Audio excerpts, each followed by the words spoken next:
धान में बाला निकलते समय बूटिंग टू पेनिकल स्टेज फसल का सबसे नाजुक समय होता है। इस समय तना छेदक, पत्ता लपेट, सुंडी और होपर जैसे कीटों का प्रकोप ज्यादा होता है और साथ ही ब्लास्ट, शीत ब्लास्ट जैसी बीमारियां तेजी से फैल जाती है। और अगर इस स्टेज में सही दवा छिड़क दी जाए तो पूरी फसल सुरक्षित रहती है और पैदावार 15 से 20% बढ़ जाती है। आज की इस वीडियो में हम बात करेंगे कि धान की बाला निकलते समय क्या करें, धान की फसल में सही दवा का उपयोग कैसे करें। किसान भाई, अगर आपने अभी तक हमारे चैनल को सब्सक्राइब नहीं किया तो सब्सक्राइब कर लीजिए और बेल आइकन को प्रेस कर लीजिए। तो बिना कुछ देरी किए करते हैं वीडियो को स्टार्ट। धान की खेती में सबसे नाजुक समय आता है जब बालियां निकल रही होती है। यही वो स्टेज है जब तना छेदक, पत्ता लपेट, सुंडी और होपर जैसे कीट ज्यादा नुकसान करते हैं। साथ ही ब्लास्ट और शीत ब्लास्ट जैसी बीमारियां तेजी से फैल जाती है। आज की इस वीडियो में हम आपको यही जानकारी देने वाले हैं जिसमें 4 दवाइयां शामिल है। कोटेवा, पेक्सालोन, पेंटा ऑल आउट, कोराजन और एमिस्टार टॉप फंगिसाइड है। इनका सही समय और सही तरीके से आप उपयोग करके आप अपनी फसल को 40 से 45 दिन तक सुरक्षित रख सकते हैं। धान में बालियां निकलते समय कौन कौन से कीट और कौन कौन से रोग आते हैं हम आपको बताते हैं। तना छेदक धान की गोब में जाकर उनको खोखला कर देता है, जिसमें धान की बालियां निकलने के बाद सफेद पड़ जाती है। लपेट सुंडी पत्ते सिकुड़कर सफेद हो जाती है, वो देख हरापन खत्म हो जाता है, फसल कमजोर दिखाई देती है।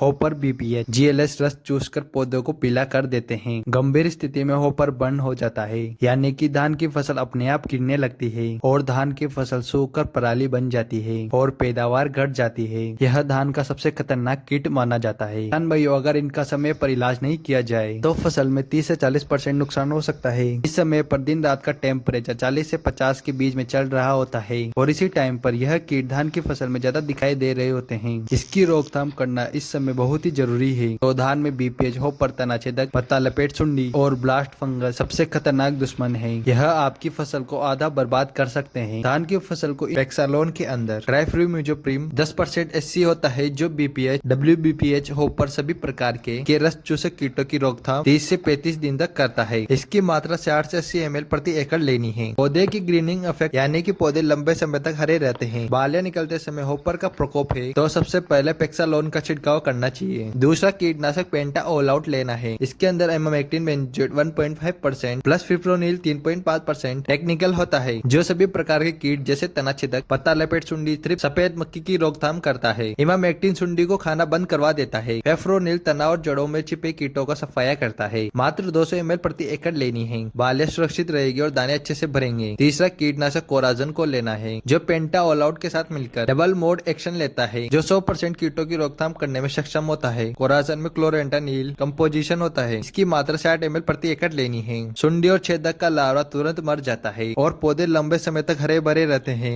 अब लेना है फंगस के लिए एमिस्टार टॉप फंगिसाइड, जिसके अंदर अजोक्सिट्रोसोबिन 18.2% प्लस टेकिनोफोनाजोल 1.4% कंपोजिशन होता है, जो ब्लास्ट, शीत ब्लास्ट, लीफ ब्लास्ट जैसे फंगस को पौधों में पूरी तरह से रोकने में असरदार होता है। एमिस्टार टॉप विश्व का जाना माना फंगिसाइड है। मात्र 200 ml प्रति एकड़ लेनी है। एमिस्टार टॉप की खासियत है dual action, systemic plus contact, फसल को 35 से 40 दिन तक रोकने में सुरक्षा प्रदान करता है। बालियां चमकदार और दाने भरे हुए निकलते हैं। बालियां निकलते समय एमिस्टार टॉप का छिड़काव जरूर करना चाहिए। जो किसान भाई बालियां निकलते समय धान की फसल पर यह स्प्रे जरूर करें, इससे आपकी फसल 100% सुरक्षित रहेगी। बालियां लंबी और मोटी निकलेगी और दाने भरपूर होंगे। पैदावार में 15 से 20% तक बढ़ोतरी होगी। इसका स्प्रे धान में 200 लीटर पानी में और साथ में स्टिकर मिलाकर करते हैं तो धान की फसल 100% कीट और फंगस जैसी बीमारियों से बची रहेगी। तो यह था धान की फसल में कीटों और बीमारियों से बचने का उपाय। तो यह जानकारी आपको अच्छी लगी हो तो चैनल को सब्सक्राइब करें, वीडियो को लाइक और किसान भाइयों तक जरूर शेयर करें। जय जवान जय किसान। धन्यवाद किसान भाइयों, मिलते हैं किसी नई वीडियो में।